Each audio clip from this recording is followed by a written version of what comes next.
Dávid öcsém, a csüngének és Milának láthatjuk csak. Engedjétek meg, hogy a Zsiráf József a szép lányának, a Dorinának, a kedvese, a Dávid.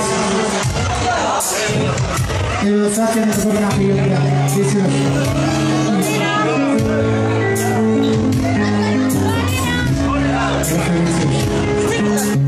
Számot a Dávid küldenéneket nagyon-nagyon sok szeretettel és hallgat a szövegével. Ez mindig az, amit most mondok neked. Dávid mondja neked. Nekem sok más, csak te leszél, amióta meglettem.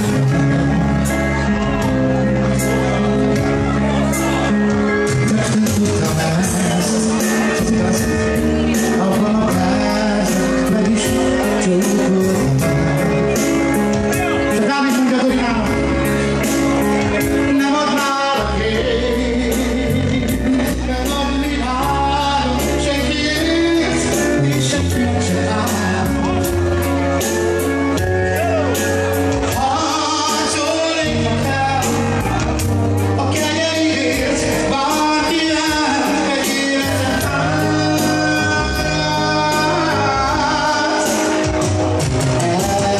Elmondom azért, hogy elmondén után is mi jelentesz. Hisz ha még nem voltál, addig ő nem tudta, hogy mi a szerelem. Csak hittem, hogy tudom, és éltem boldognak fél életemet. De most már tudom, te jelented nekem az életet. Hisz levegő nélkül vajon tud valaki élni?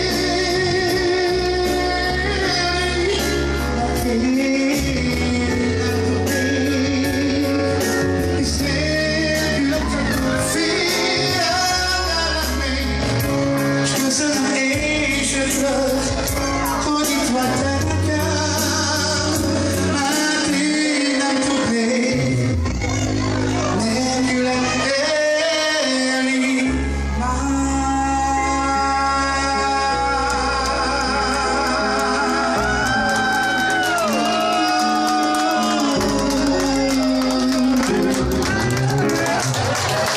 Megkérném a Suha László és a Suha Milán,